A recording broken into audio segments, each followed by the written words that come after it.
This conference will now be recorded. Roll call. Commissioner Eastman? Here. Commissioner Gainer? Here. Commissioner Rogers? Here. Commissioner Warren? Here. Backwards, sorry. Commissioner Wells? Here. Sorry, Mayor Rogers? Here. We're good. All those wishing to participate in the opening prayer and pledge allegiance, please stand. Let's pray. Dear Heavenly Father, before we go into this meeting, we place ourselves before you, for you are filled with beauty and light and care deeply about us. Help us to listen before speaking. Help us to respect and understand the opinions of others. Help us to value and appreciate those we are about to meet. May your light enfold us. May your spirit guide us. And may your grace abound in us. In Jesus' name we pray. Amen. Amen. Pledge allegiance to the flag of the United States of America and to the republic for which it stands, one under God, indivisible, with liberty and justice for all.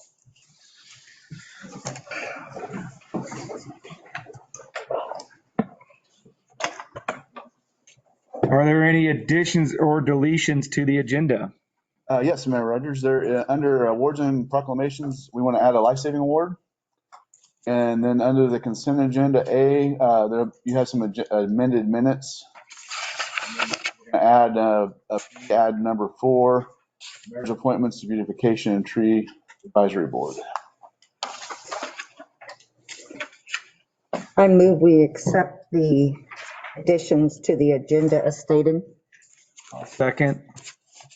All those in favor of the additions to the agenda, aye. Aye. All opposed? Motion passes. Next up, approval of the agenda. I move we approve the agenda with the additions. I'll second that. Motion's been made and seconded to approve the agenda. All those in favor say aye. Aye. All opposed? Motion passes unanimously. Next up, awards and proclamations.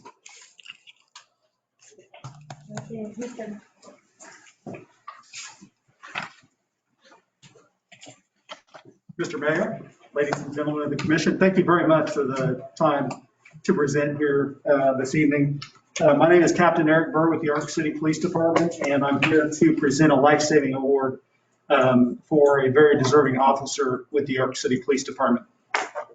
On November 6th, 2020, at about 12:41 p.m., Officer Madeline Pagash was dispatched to Walmart to a customer who was unresponsive and had collapsed.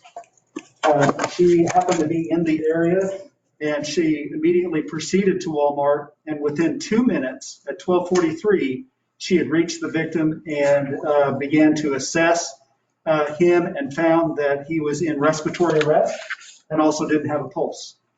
At that point, Officer Pagash began life-saving measures through CPR.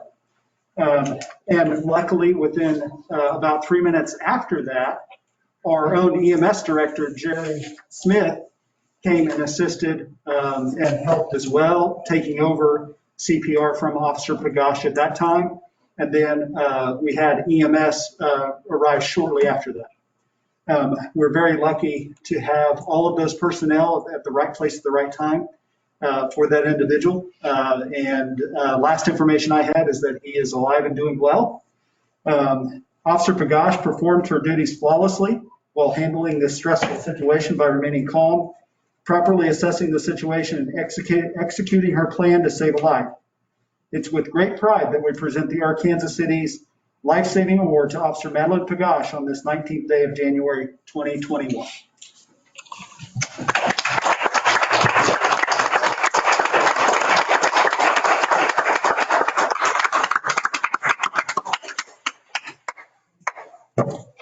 You never know.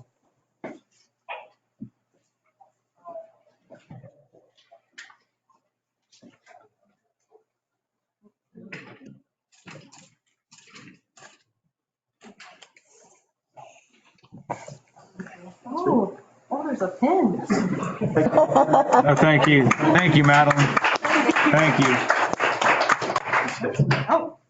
I'm Les Parks, Interim Chief of our City Fire-EMS Department.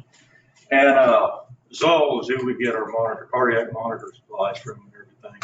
They present awards whenever there is a situation such as this to where individuals do life-saving measures.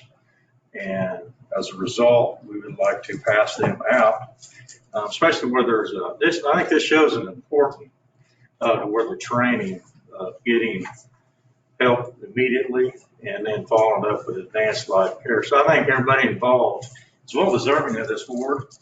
And there's this and also. Oh, wow. This Thank you. Let's see, Madeline. Oh, Yeah. Let's see it. Let's see it. They would like to see it. Oh, yeah. Sorry, it's hard with the mask. Oh, wow. Really nice. That is nice. It's quality, yeah. This would be for you.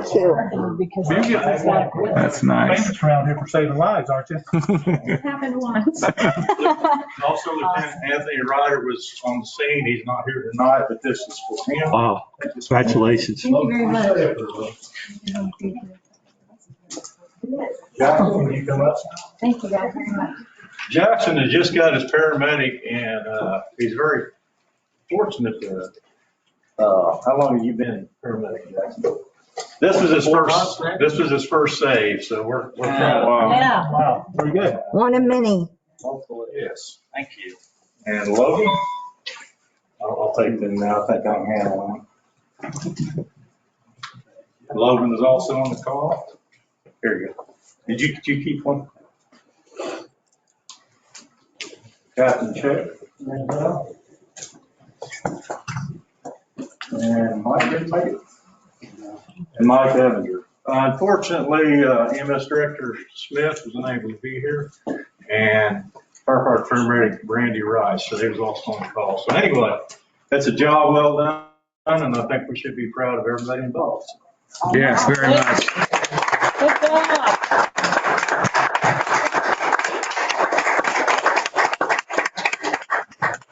Thank you guys for your service and Have good- dedication. That good training. Thank you guys. Where's the paper when you want them here? Yeah. Paper. Hello. The company, because they use the company. Did that. Zoll, that's a good company. That may be all right. That's right, maybe.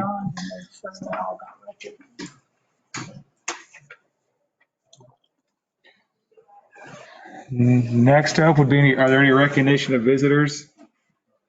Other than, Nothing. no? Any comments from the audience with regards to items that are not on the agenda? No? Next up.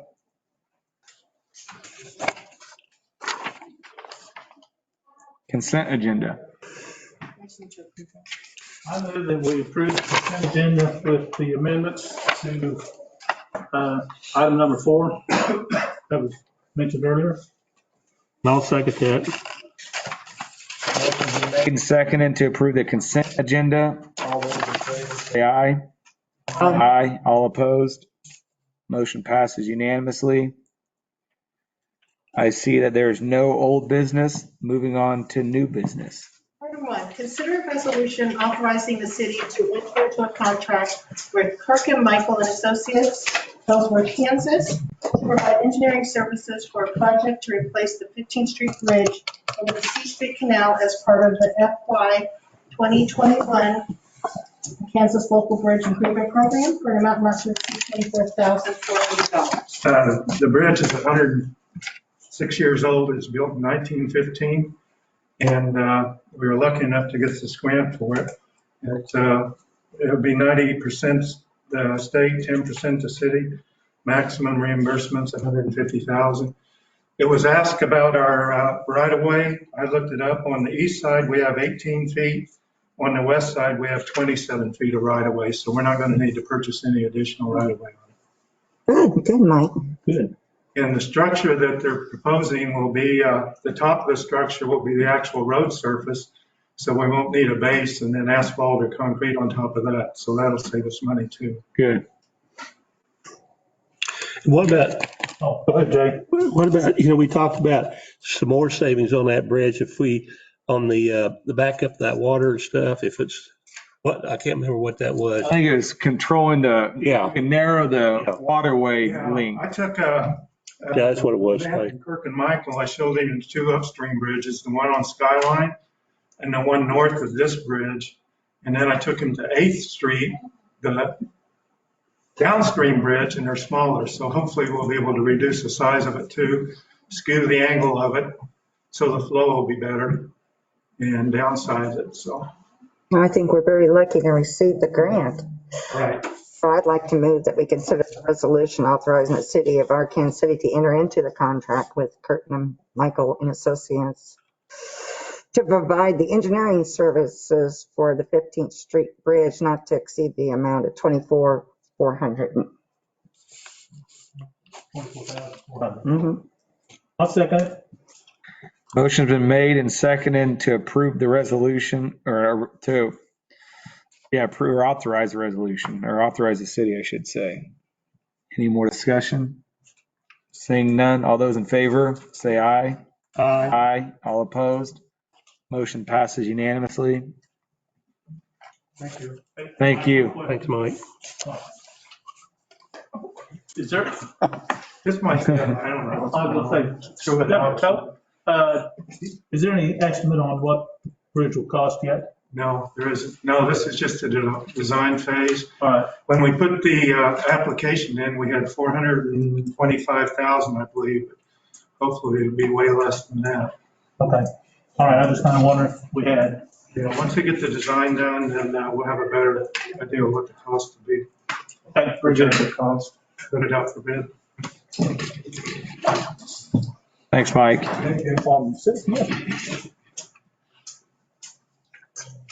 Next up, Item 2, consider a resolution authorizing the transfer of certain real estate in the southwest border of Section 25, Township 34 South, Range 3 East of the Sixth Principal Meridian, Arkansas City, Kansas, to Francisco Nieto.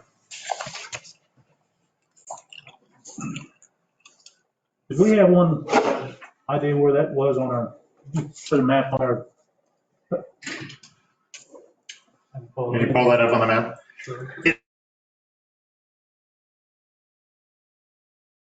This property, early last year, it's kind of a complicated property because of the railroad right of way, so that's why we kind of held on to it for a little bit. We were trying to get some survey information, and we finally have got it. This property, I believe it was 14 acres, I didn't bring my notes with me. The only thing it excludes is the very south end of it, which is where the abandoned right of way was back when it went through. That particular railroad went through. We couldn't find anything. The title company even was looking and couldn't find anything in order to properly transfer that. So we just had Smith and Oaks exclude that piece of property. And the person that was wanting to buy it, he was totally okay with it.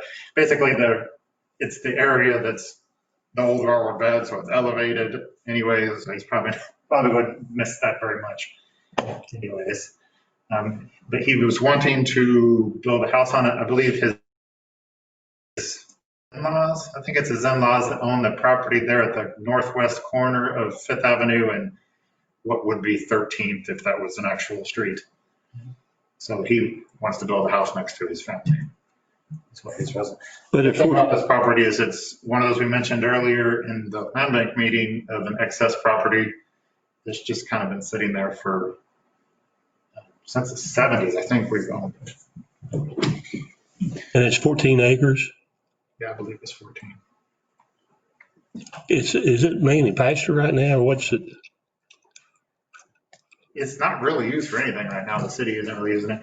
I think once upon a time it was ADM, or probably its predecessor, New Era, was wanting to use it for a starch pond. And that never came to being until they eventually gave it to the city.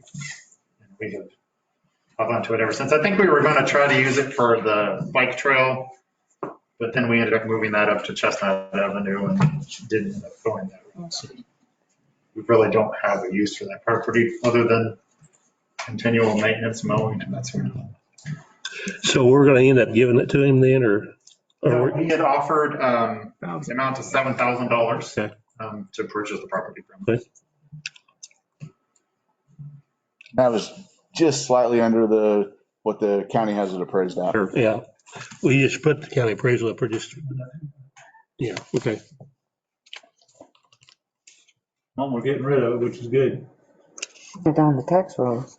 Is there sewer and water that goes across there too? I mean, In that area, okay. there is sewer. So if he builds a house, he'll have to, how far will it be from Well, I think there's some at 11th and 5th Avenue. I think he's going to try to turn that on for us.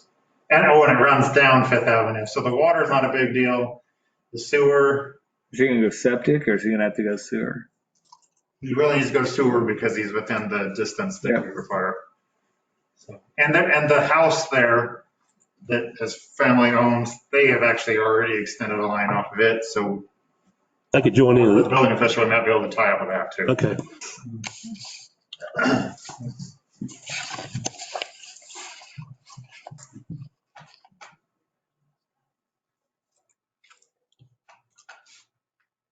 I move that we authorize resolution to transfer certain real estate in the southwest quarter of Section 25, Township 34 South, Range 3 East of the Sixth Principal Meridian, Kansas City, to Francisco Nieto for, That 7,000. would that be okay? 7,000? I'll second that. Motion's been made and seconded. All those in favor, say aye. Aye. All opposed? Motion passes unanimously. Next up. Consider resolution approving a proposal submitted by Greg Collins for assistance with updating the Arkansas City Police Department policies to new CALEA accreditation standards for an amount not to exceed $20,000. Mayor, Commissioners, as you know, we've been in the process of going through CALEA accreditation for some time now. They updated the standards, and so some of the standards that we're meeting are no longer, and then there's some others that are new. And the process of going through all the policies and all the work that Captain Burr has done and bringing them up to the new standards is quite a task. And we've been working on this for quite some time, and so I'm looking for ways that we can expedite that and get it done. We just don't have the resources to continue on trying to fight that battle. In talking with several different offer this service, we've been in contact with Mr. Collins. He is now retired, and he was the accreditation manager for Shawnee Police Department. And he actually, before he retired, brought theirs up from the standards to the new ones. And so he's been through that process himself. So he has a pretty good feel for what it will take, where we are and what it will take to get to the new standard. He's estimating about probably 20 hours a week for 6 months. That gives you an idea. I don't know how much time the captain has spent in the past per week working on accreditation, but I don't know that it's 20 hours a week.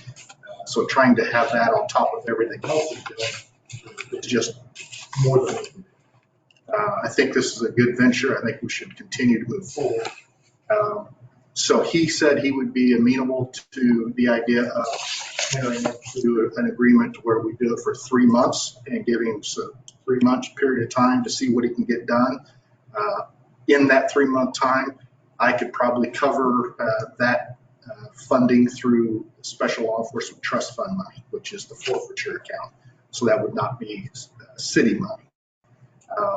It would pretty much delete that account at that point. And so if we do go on and extend for another 3 months or even 2 months or whatever, then we could take that out of our line item for salaries. We are down right now 3 positions plus a civilian position. So I'm making up that money pretty quickly. So we'll have money extra in that line item to pay.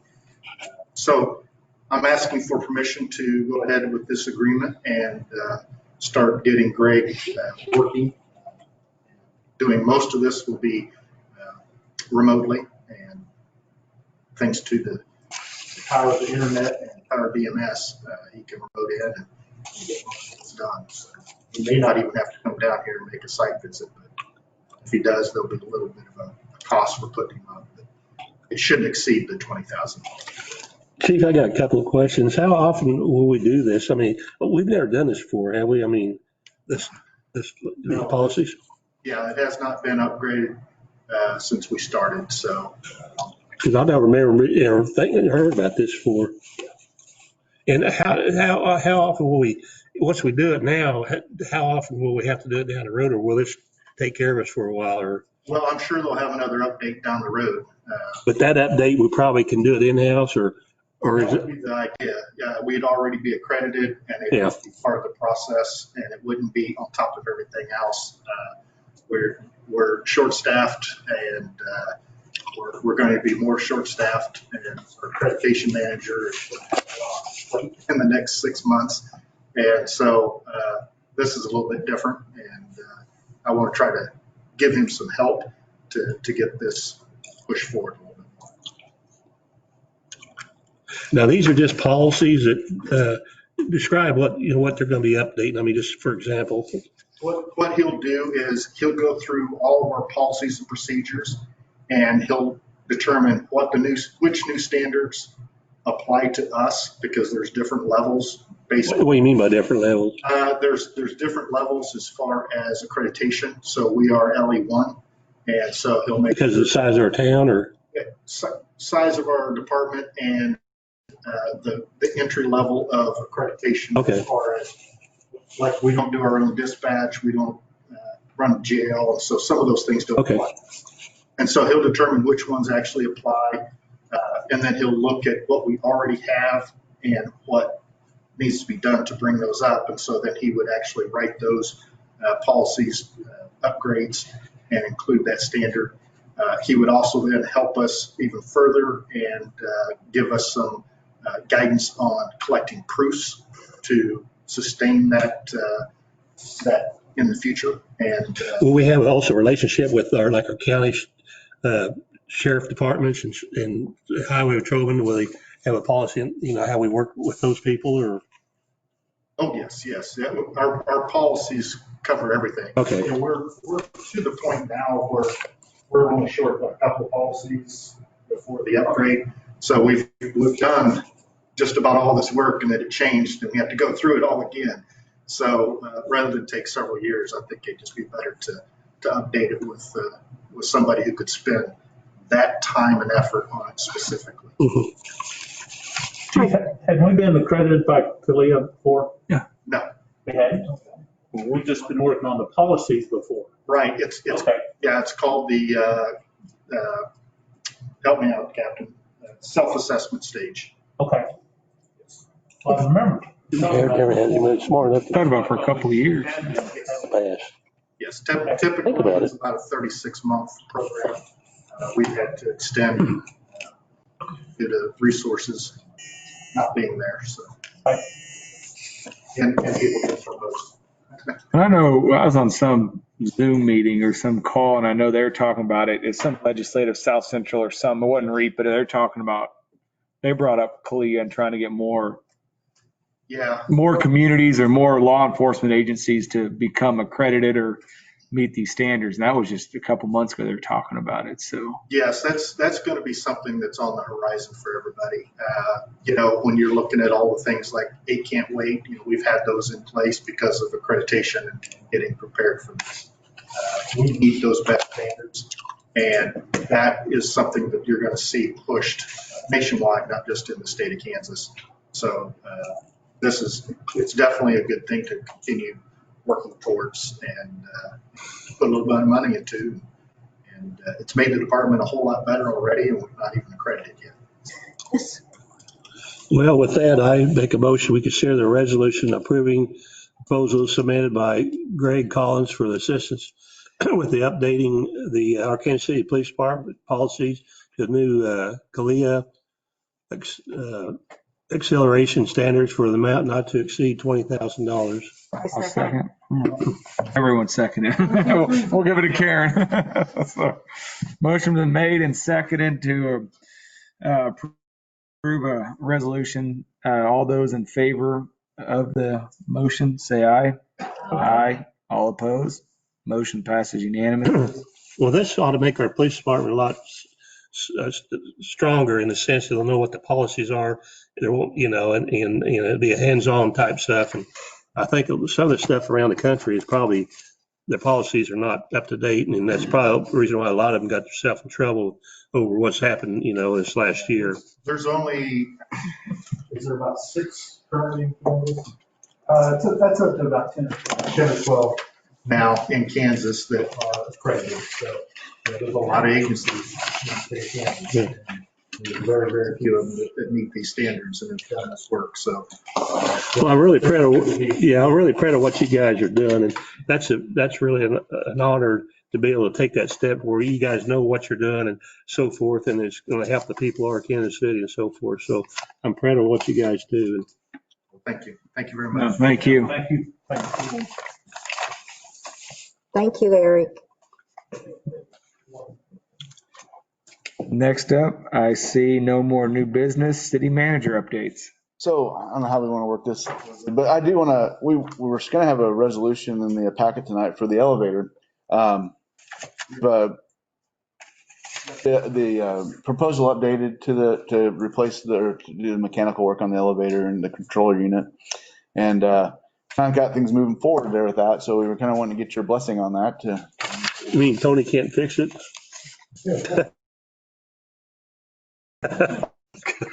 He's tired of fixing it. Feed the squirrels. I was just going to start calling you MacGyver. You want to read that? I'm gonna do the new amount for the upgrade is $89,933, and which is pretty much the same as what it was before. And it's in the budget to do that. And Yeah. I think we talked about 100,000, didn't we, at first? At one time, yes. Yeah. And what will that include? I mean, on that elevator, will it be a new box, new wiring? I mean, what's all that going to? Enough so Tony doesn't have to mess with it, right? It's going to include the controllers, which is the main brain to the whole thing. And that's, what year is that made? I mean, that's like 40, 50-year-old elevator. At least 40 years old, Okay. that we were aware of. And the only time we were able to find parts is when they were knocking down a building in Garden City and they happened to have an antique just like we do. So we were able to get parts for it. But it's new controllers. Everything's going to be electronic. It's going to be a car, all the guides, all the sensors, the interior lights, new phone. And I'm going to try to see if I can get a trap door in it for those people that drop keys in the elevator. And you have to fish them out. And that just makes it easier. But One as it time, is it now, happened one time. you have to go in and fish your way through there and get all that stuff out. But I would say in the peak of the summertime, people get trapped in there maybe twice a week just because the car gets hot and quits working.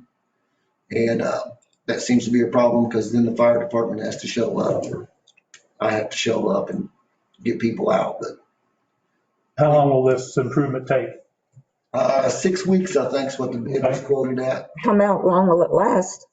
It should last us at least another 40, 50 years. He won't be here to fix it. In that case, 5 years.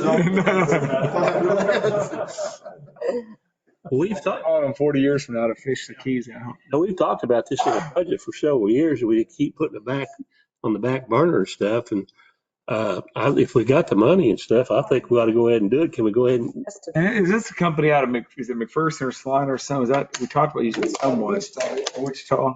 So. I think so. The rep was the elevator company is out of Carroll Steam, Illinois. Oh, that's fine. Yeah. I know we talked to someone somewhat local about something.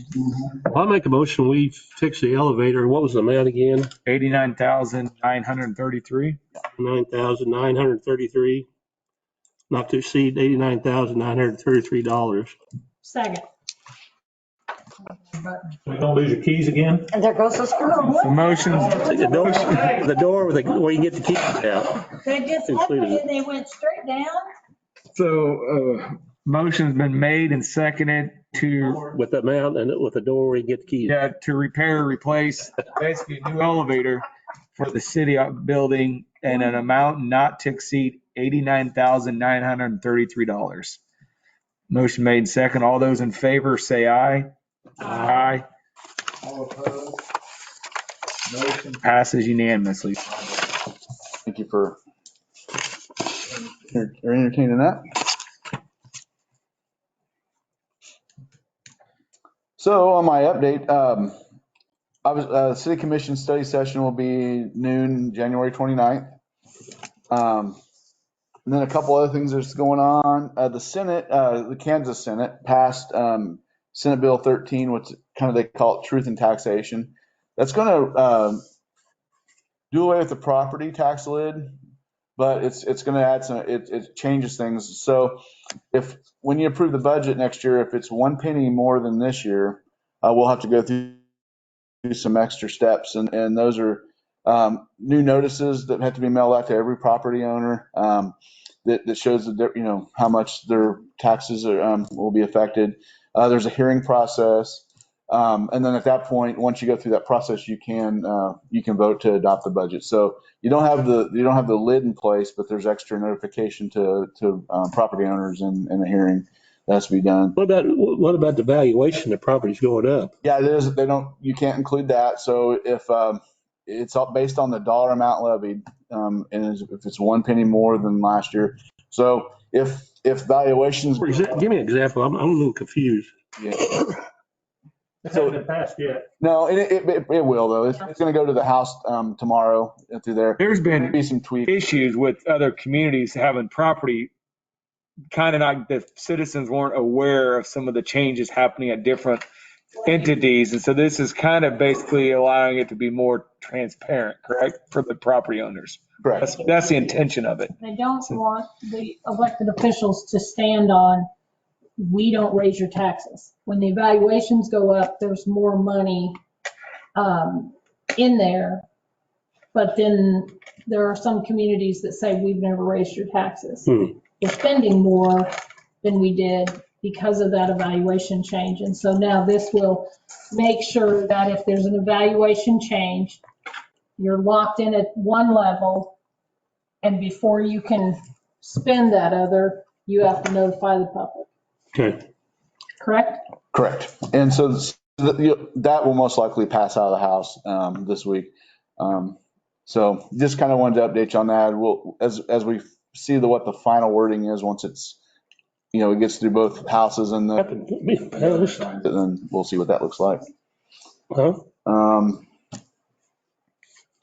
Senator Alley stopped by Friday. They got out of session and we had a nice visit and we talked about some of these issues and he kind of talked about some of the other things that were happening at the state level. But it was nice to visit with him and kind of start to build a relationship with him. And so we look forward to working with him in the future.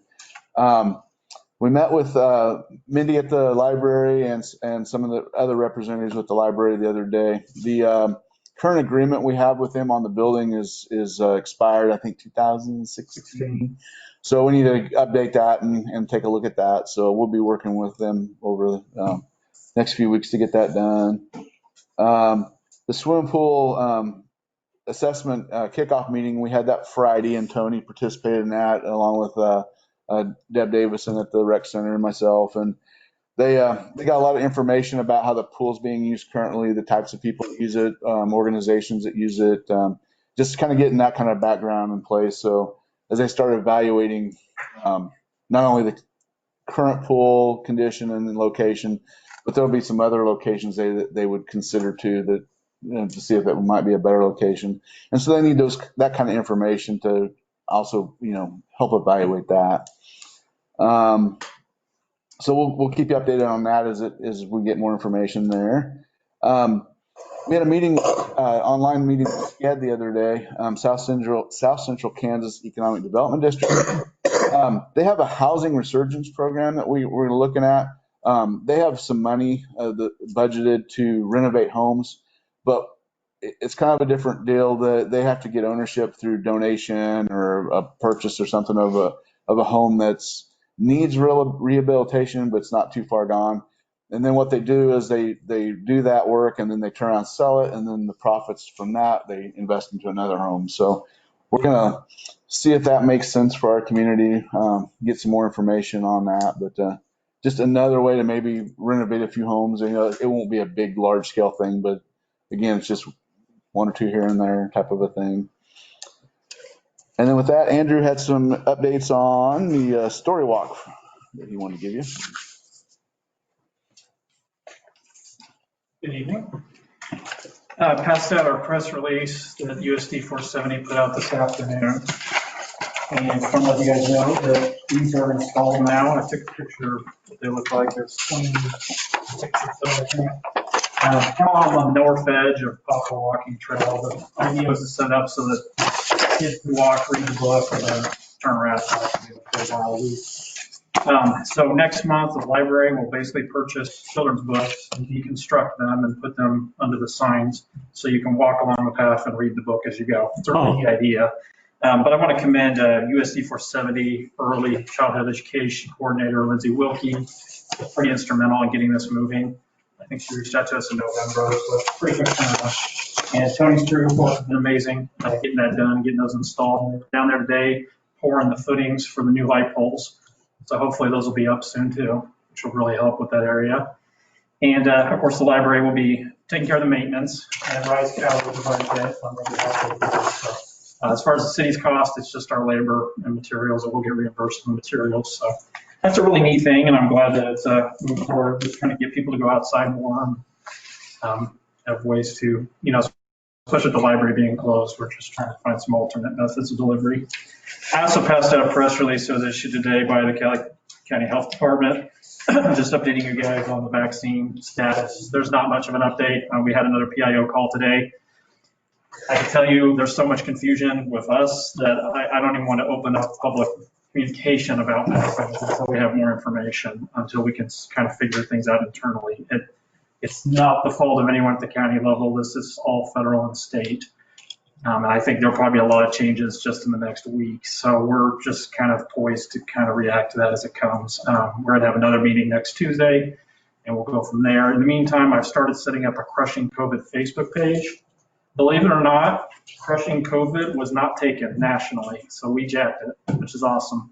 So search that, that's what you're going to get when we launch it next week. But it's titled Crushing COVID in Cali, but we could change that if this expands. I've heard that other communities are adopting that phrase. I don't know if they got it from us or just came up with it spontaneously, but I'll take the credit. When that goes live, that'll be where we put all the messaging. And the reason we're doing it differently is because we have some entities under the coalition that have internal concerns about the messaging, masking is. So we're just trying to remove any of that and just say, this is our effort for the community.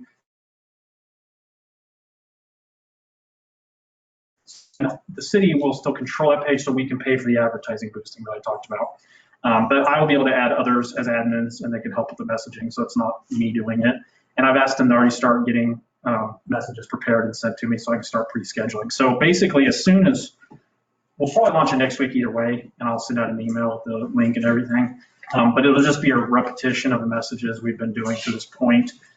Once we know exactly what phase 2 of vaccination looks like, where people can go, all that, then we'll start putting that out there as well. But right now, it's still very much up in the air. So, but they're confident it's coming, and we will get through this. It's just baby steps. So, if you have any questions about the vaccine, I would recommend contacting Tom because he's the point person on it, of course. Any questions? Good job, Andrew. Thanks for your work, Andrew. Oh, and if you didn't notice, the flags are up downtown for the 150th. Yes. Saw that. Start reaching out to those entities again and get our plans in place. And I heard from Car Show today, so I can confirm they're coming back for the full show. We'll get them integrated into that, and I'm sure we'll be reaching out to our call as well. This is the year they give away the car, isn't it? Can I get away, Carl? It'd be good to get some things somewhat Positive. Positive. It's nice to back, start community thinking events ahead. getting somewhat thinking about, yeah. To those times when we can start to have community When events. did- Andrew, on that Talkalala thing, when's that going to be? We're going to have that on July 17th. Okay. And that'll be the third day of the big celebration of the park, so kind of cap it all Okay. off. There'll be on the 15th will be the community band's 150th anniversary concert. And then there's going to be some kind of a concert on Friday. The Burford's working on booking some acts for that. And then we'll have the all-day festival and market. I mean, it'll be warm, but I think it'll be much safer than in early May. And then hopefully next year we'll get back on our normal schedule. Also, that we're going to start talking next week about Wilson Park, but that gives us more time to try to get the pavilion and all that done before the event, which we'd like to have. Okay. Okay. That's good. Thank you. Thank you. Fun to look forward to. Events again, community events. Yes. Then, make sure you look at the financial summary at the end of the packet. The year ended a lot better than anybody would have suspected back in March. So, but all the department heads, everybody did a great job managing their funds this year, and so.